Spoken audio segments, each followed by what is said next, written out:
আজিৰ দিনটোত সচলত এপিডিচিএল কৰ্মীৰ উত্তাল প্ৰতিবাদ সাব্যস্ত কৰা পৰিলক্ষিত হৈছে আৰু বিভিন্ন দাবী লৈ আজিৰ দিনটোত তেখেতসকলে ৭২ ঘণ্টীয়া অৱস্থান ধৰ্মঘট কাৰ্যসূচী ৰূপায়ণ কৰা পৰিলক্ষিত হৈছে।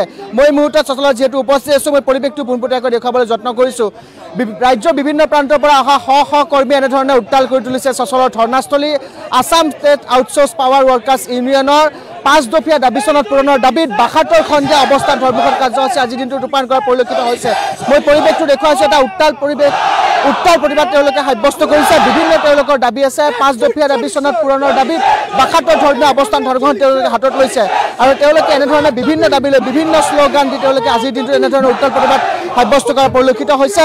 সমকাম সমমজুৰি এপিডিচিএলৰ 523 অৰ্থাৎ ৫,২৩৩ জন অস্থায়ী কৰ্মীৰ তালিকা প্ৰকাশ কৰক। এপিডিচিএলৰ ফিক্স পে চাকৰি নিয়মীয়া কৰক। এপিডিচিএলৰ ফিক্স পে তালিকাৰ পৰা বঞ্চিত অস্থায়ী কৰ্মীৰ তালিকা সোনকালে মুকলি কৰক।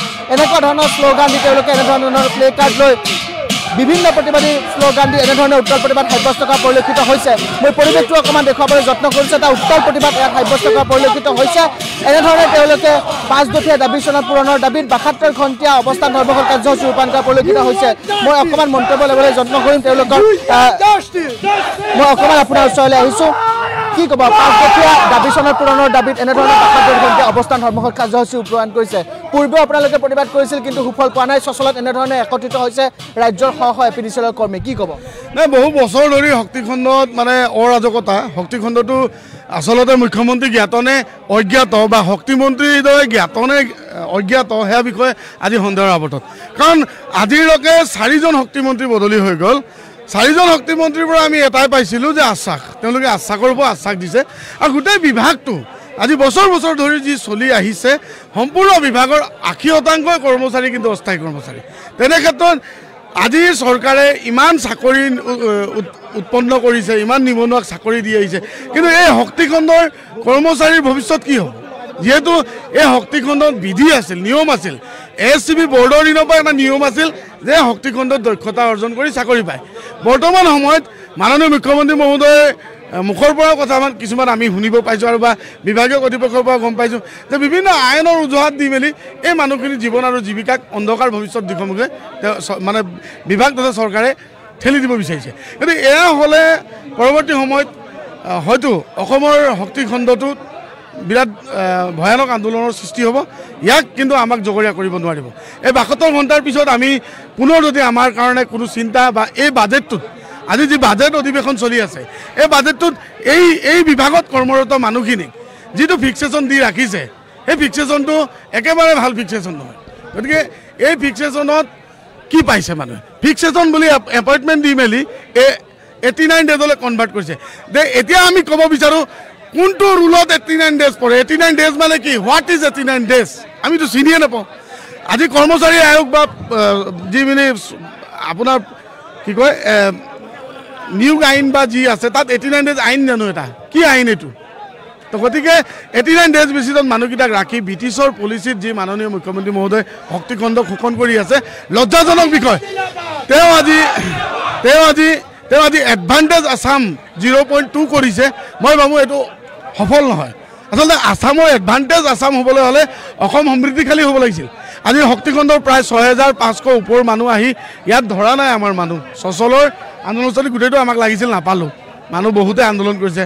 গতিকে আপুনি চাওক কেনেকৈ অসম উন্নতি হৈছে। অসম উন্নতিৰ দিশত নাই। মাননীয় মুখ্যমন্ত্ৰী মহোদয়, এডভান্টেজ আছাম হোৱা নাই। যদি এডভান্টেজ আছাম আমি প্ৰকৃত অৰ্থত যদি বিচাৰোঁ, তেতিয়াহ'লে অসমৰ থলুৱা থলগিৰি নিবনুৱা ল'ৰাবিলাকক পেটে ভাতে মাৰি অন্ধকাৰ ভৱিষ্যতৰ দিশত যি নিবলৈ ওলাই আছে, সেইটো প্ৰথমে আপুনি সুস্থ বাতাবৰণলৈ আনক। অন্যথা আমাৰ আন্দোলন অবিৰত চলি যাব। কাৰণ আমি বৰাক ব্ৰহ্মপুত্ৰ দুইটা উপত্যকাৰ মানুহ আজি একত্ৰিত হৈছোঁ। দুটা সংগঠন একত্ৰিত হৈছে। শক্তিখণ্ডত যি অৰাজকতা, শক্তিখণ্ডত যি অকমন্যতা, যি শক্তিখণ্ডৰ ভিতৰ চলাত যি মানুহ মৰিলে 10,000 টকা দি পিনে মানুহটোৰ সকাম পাতিবলৈ 10,000 টকা দিয়ে। সেই ফিক্সেশ্যন কৰ্মচাৰী মৰিলে 10-15,000 টকা দিয়া বিভাগ লজ্জাজনক। মানৱীয়তা আজি নাই নেকি? ক'ত গ'ল মানৱীয়তা? আজি মাননীয় মুখ্যমন্ত্ৰী মহোদয় দুদিন তিনিদিনৰ মূৰে মূৰে লাইভ আহি ইমান ধুনীয়া কথা কয় লাইনৰ বিল এটাত যদি বেছি বিল আহিছে সেই মানুহজনক ডিছকণ্টিনিউ কৰা অৰ্ডাৰ দিব পাৰে মাননীয় মুখ্যমন্ত্ৰী মহোদয় আমি আজিলৈকে ধাৰাবাহিক আন্দোলন কৰি আহি শক্তিখণ্ডৰ নিমিত্তে প্ৰাণ দিয়া মানুহখিনি আজি তেওঁৰ ৰাজ্যৰ ৰজা তেওঁৰ ৰাজ্যৰ প্ৰজাই কেনেকৈ লাইন পাই আছে আমি কষ্ট কৰিছোঁ এজন লাইনমেনৰ লগত 4জন অস্থায়ী কৰ্মচাৰী থাকে কাৰণে লাইন মানুহে পায় সেয়া কিয় নাই সেই মানুহবিলাকৰ ভৱিষ্যত নাই সেই মানুহবিলাক কি গৰু নেকি ব্ৰিটিছে বাহিৰৰ পৰা আফ্ৰিকাৰ পৰা অনা মানুহ নেকি আমি নহয় আমি থলুৱা অসমীয়া নিবনুৱা লোৱা আমি শিক্ষিত নিবনুৱা আমাক কিয় পেটে ভাতে মাৰিছে মই আকৌ গুহাৰি জনাইছোঁ মাননীয় মুখ্যমন্ত্ৰী মহোদয় আমি অনিচ্ছা সত্ত্বেও আজি এডভান্টেজ অসমৰ এই যে প্ৰথম দিন পৰিল মাননীয় প্ৰধানমন্ত্ৰী আহিছে এইটো আমি কোনো প্লানিং নাছিল কিন্তু আজি পৰি গ'ল আৰু ক'বলৈ সুযোগ পাইছোঁ কাৰণে ভাল পাইছোঁ কমেই advantage Assam failure advantage Assam 1 2 কি আছিল আমি গমেই নাপালোঁ আৰু 202 কি হ'ব আমি গম পাওঁ ইয়াত বনিয়াক যদি মাটি বহিৰাগত বনিয়াক যদি মাটি শক্তিখণ্ডক যদি ৰঙাদলিচা পাৰি দিয়ে তেতিয়াহ'লে অসম অৰাজকতা হ'ব আৰু অসমৰ শক্তিখণ্ডটোত বিশেষকৈ অসম অৰাজকতা কৰাৰ আমাৰ অধিকাৰ নাই অসমৰ শক্তিখণ্ডৰ ভিতৰখনত কিন্তু কাম বন্ধ হ'ব ইমানেই ক'লোঁ মই আপোনালোকে পূৰ্বেও এই দাবীসমূহক লৈ প্ৰতিবাদ কৰিছে ইয়াৰ লগে লগে কিন্তু অসমৰ মন্ত্ৰীসভাত এই শক্তি বিভাগটোৰ বিমল বৰাৰ পৰা আদি কৰি নন্দিতা গালোচা বৰ্তমান প্ৰশান্ত ফুকনক দায়িত্ব অৰ্পণ কৰা হৈছে বিভিন্নজন মন্ত্ৰী আহিল দাবীসমূহ আপোনালোকৰ সেই হৈ থাকিল কিহৰ কাৰণে এই দাবীসমূহ পূৰণ হোৱা নাই কাৰ গাফিলতি বুলি ভাবে আচলতে এইটো গাফিলতি নহয় আচলতে শক্তিখণ্ডটো আমাৰ অনুভৱ আমাৰ শক্তিখণ্ডৰ প্ৰত্যেক কৰ্মচাৰীৰ অনুভৱ ই অলমষ্ট বিক্ৰী হৈছে নেকি শক্তিখণ্ডটো বহিৰাগত বনিয়াৰ হাতলৈ গৈছে নেকি কিন্তু গ'লে সাৱধান বহিৰাগত বনিয়া ইয়াত থলুৱা ল'ৰা আছে কিন্তু অসমৰ প্ৰত্যেকটা পঞ্চায়তৰ প্ৰত্যেকটা গাঁৱৰ প্ৰত্যেকটা মানুহৰ ঘৰৰ পদূলি গছকা ল'ৰাই আজি গুৱাহাটী চচলত আহিছে গতিকে সাৱধান ইয়াত নোৱাৰে অসমৰ জলবায়ু অসমৰ ভূখণ্ডৰ যি অখণ্ডতাক আমি চিনি পাওঁ আমি কাম কৰি অহা নিবনুৱা ল'ৰা আজি সকলো বিভাগত তেওঁলোকে মকৰল দিব পাৰে আমাৰ বিভাগটো কিয় নোৱাৰে আমাৰ বিধি চলি অহা আমি 10 বছৰ আগত যেতিয়া কাম কৰি আছিলোঁ সেই 10 বছৰ আগত আমাক কিয় নক'লে উমাদেৱী ৰাইডাৰ আছে তই কাম কৰিব নালাগে ওলাই যা তেতিয়াতো চাকৰি দি 21 চনতো দিছে আজি কিয় দিব নোৱাৰে আজি কিয় এনেকুৱা আমাক ঠগন দিবলৈ ঠগিবলৈ ইমান হেৰিকে কথা কৈ আছে মই আপোনাৰ ওচৰলৈ আহিছোঁ কি ক'ব ৰ'দ বতাহ বৰষুণ নেওচি আপোনালোকৰ APDCL কৰ্মীসকলে দিন ৰাত কাম কৰি যায় কিন্তু সেইসকল আপোনালোকৰ কৰ্মীসকলক আজি দীৰ্ঘদিন ধৰি প্ৰতাৰণা কৰি আহিছে আপোনালোকৰ দাবীসমূহ মানি ল'বলৈ তেওঁলোকে ওলোৱা নাই আজিৰ দিনটোত চচলত শ শ কৰ্মী একত্ৰিত হৈছে সেই একেই দাবী লৈ পুনৰ প্ৰতিবাদত বহিছে কি ক'ব আচলতে সঁচা কথা কাক কয় মিছা কথা কাক কয় যদি শিকিবলগীয়া আছে তেতিয়াহ'লে ৰাজনীতিক নেতাসকলৰ পৰা শিকক সঁচা কথা আৰু মিছা কথা যদি সঁচা অৰ্থত উমান পাবলৈ মন আছে অসমৰ শক্তিখণ্ডত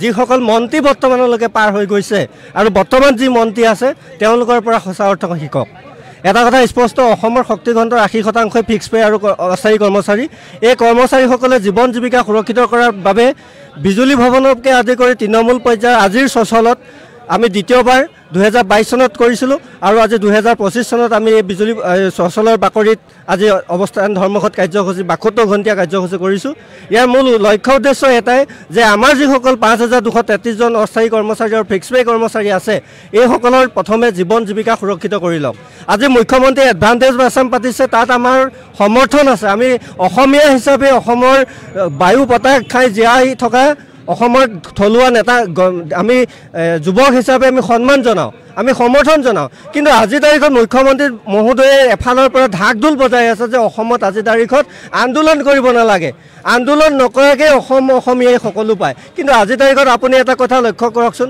অসমৰ ভাৰতৰ প্ৰধানমন্ত্ৰী অসমলৈ আহিছে আজি তাৰিখত আমি এনেদৰে আন্দোলন কৰিবলগীয়া অৱস্থা হ'ব নালাগিছিল কিন্তু আমি আজি তাৰিখত বাধ্যত পৰিছোঁ যে ভাৰতৰ প্ৰধানমন্ত্ৰীক আমি ভালদৰে স্বাগতম জনাব পৰা নাই কিয়নো আজি তাৰিখত আমাৰ জীৱন জীৱিকা সুৰক্ষিত নহয় আমি মৃত্যুৰ দিশে গৈ আছোঁ যদি আমাৰ জীৱন জীৱিকা সুৰক্ষিত নহয় তেতিয়াহ'লে আমি কোনটো হতে আজি ভাৰতৰ প্ৰধানমন্ত্ৰীক আহি পেলানি আমি ভালদৰে স্বাগতম জনাওঁ আজি যে ঝুমুৰ নৃত্যক ভাৰতৰ বিশ্ব ৰেকৰ্ড কৰিব গৈ আছে তাক আমি সমৰ্থন জনাওঁ আমি অসমীয়া হিচাপে গৌৰৱ কৰোঁ আজি অসমৰ মুখ্যমন্ত্ৰীয়ে যেনেকৈ গামোচাক GI টেগ দিলে অসমৰ বিহুক যেনেকৈ বিশ্ব ৰেকৰ্ড কৰিলে আমি সমৰ্থন জনাওঁ কিন্তু এটা কথা মনত ৰাখিব মুখ্যমন্ত্ৰী মহোদয় আমি আপোনাৰ প্ৰতি গুহাৰি জনাওঁ যে আপুনি প্ৰতিটো কথা লক্ষ্য ৰাখে আপুনি স্মাৰ্ট মিটাৰ যদি মানুহে বিৰোধ কৰিছে স্মাৰ্ট মিটাৰ সপক্ষে মানুহক বুজাইছে কিন্তু এটা কথা কিয় নুবুজায় যে অসমত যে বাস কৰা 5233 জন শক্তি খণ্ডত অস্থায়ী আৰু ফিক্স পে কৰ্মচাৰী আছে এইসকলৰ আপুনি দুৰ্দশা নেদেখেনে আপোনাৰ আজি শাসনকালত আমি এটা কথা অনুভৱ কৰোঁ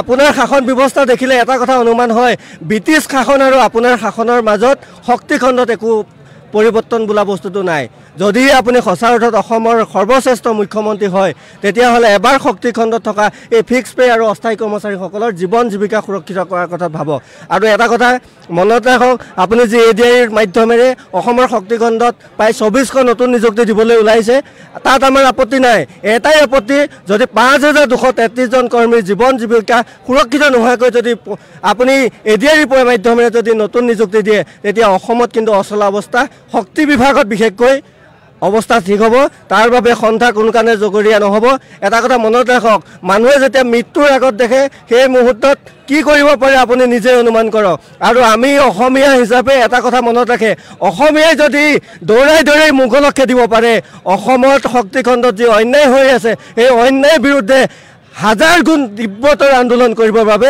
আমি ঐক্যবদ্ধ দুইটা সংগঠন আমি এক হৈছোঁ অসমৰ শক্তি খণ্ডৰ লগত জড়িত সদৌ অসম অস্থায়ী বিল ক্লাৰ্ক মিটাৰিটা সন্থা আৰু আছাম ষ্টেট আউটচোৰ্চ পাৱাৰ কাৰ ইউনিয়নে অনাগত দিনত এই 24 ঘণ্টা আন্দোলনৰ পাছতো যদি আপোনালোকৰ পৰা সুদৃষ্টি নাপাওঁ তেতিয়াহ'লে ভয়ানক পৰিস্থিতি গঢ়ি তুলিবৰ বাবে আমি চিন্তা কৰিম ধন্যবাদ নিশ্চিতভাৱে আমি এই মুহূৰ্তত সচলৰ ধৰ্ণাস্থলীৰ পৰা সেই পৰিৱেশটো দেখুৱাবলৈ যত্ন কৰিছোঁ এপিডিচিএলৰ যি দুটাকৈ সংগঠন আছে সেই দুটাকৈ সংগঠনে তেওঁলোকে এনেধৰণে 72 ঘণ্টীয়া অৱস্থান ধৰ্মঘট কাৰ্যসূচী ৰূপায়ণ কৰিছে আৰু তেওঁলোকৰ যি 5 দফীয়া দাবী চনত আছে সেই দাবী চনত পূৰণৰ বাবে এনেধৰণে সচলত যি ৰাজ্যৰ বিভিন্ন প্ৰান্তৰ শ এপিডিচিএলৰ যি কৰ্মী আছে সেই কৰ্মীসকল একত্ৰিত হোৱা পৰিলক্ষিত হৈছে মই সেই পৰিৱেশটো অকণমান দেখুৱাবলৈ যত্ন কৰিছোঁ যে সচলত এক প্ৰকাৰ আপোনালোকে দেখিব পাৰিব যে যিসকল এপিডিচিএলৰ কৰ্মী আছে সেই এপিডিচিএলৰ কৰ্মীসকলে আহি এনেধৰণে তেওঁলোকৰ দাবীসমূহ লৈ ইয়াত সচলত বহা পৰিলক্ষিত হৈছে 5233 গৰাকী যিহেতু তেওঁলোকৰ ফিক্স পে কৰ্মী আছে সেই ফিক্স পে কৰ্মীসকল তেওঁলোকৰ নিয়মীয়াকৰণ বিচাৰিছে তেওঁলোকৰ দাবীসমূহ পূৰণ হোৱা বিচাৰিছে আৰু সেই দাবীসমূহ লৈ তেওঁলোকে আজিৰ দিনটোত সচলত এনেধৰণে ধৰ্ণা কাৰ্যসূচী ৰূপায়ণ কৰা পৰিলক্ষিত হৈছে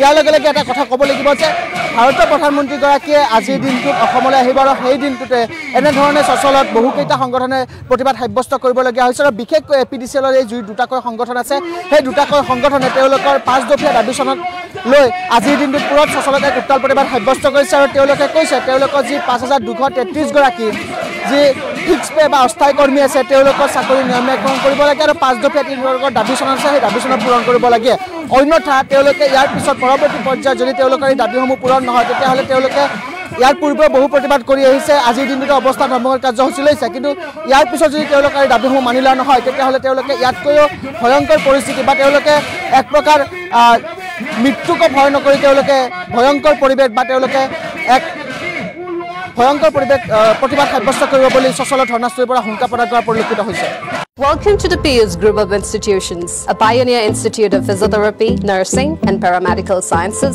scattering to the students of Northeast India since 2003. Excellent faculties, state-of-the-art, well-equipped laboratories, and infrastructure with 100% job placement. Join Pius Group of Institutions for a highly professional and demanding career in allied healthcare. Our courses are DMLT, BMLT, OT, optometry, BPT, MPT, BSc, and MSc Nursing, GNM, and A&M. Visit www.cpmsc.com. Contact us through our phone number 8811-09994. Admission open, Pius, with a solution for a brighter tomorrow.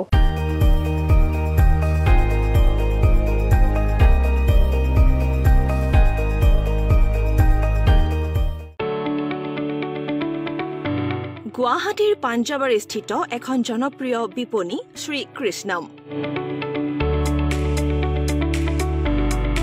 বিবাহ জন্মদিনৰ দৰে বিভিন্ন অনুষ্ঠানৰ বাবে শ্ৰী কৃষ্ণমত উপলব্ধ বিভিন্ন সুস্বাদু ব্যঞ্জন উপলব্ধ মিঠাই কেক চাট পিজ্জা থালি আৰু অন্যান্য বহুতো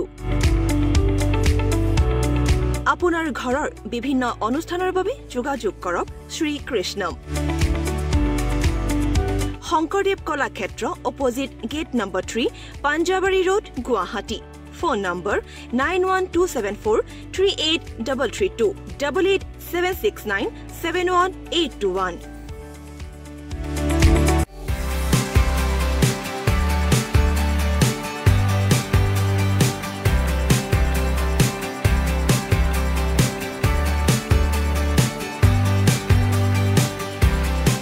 Welcome to the Pius Group of Institutions, a pioneer institute of physiotherapy, nursing, and paramedical sciences, catering to the students of Northeast India since 2003. Excellent faculties, state-of-the-art, well-equipped laboratories, and infrastructure with 100% job placement. Join Pius Group of Institutions for a highly professional and demanding career in allied healthcare. Our courses are DMLT, BMLT, OT, Optometry, BPT, MPT, BSc and MSc Nursing, GNM, and A&M. Visit www.cpmsc.com. Contact us through our phone number 8811-09994. Admission to open, Pius, with a solution for a brighter tomorrow.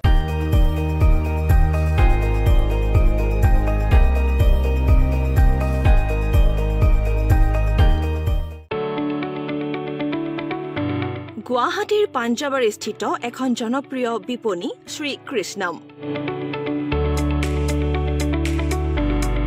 বিবাহ জন্মদিনৰ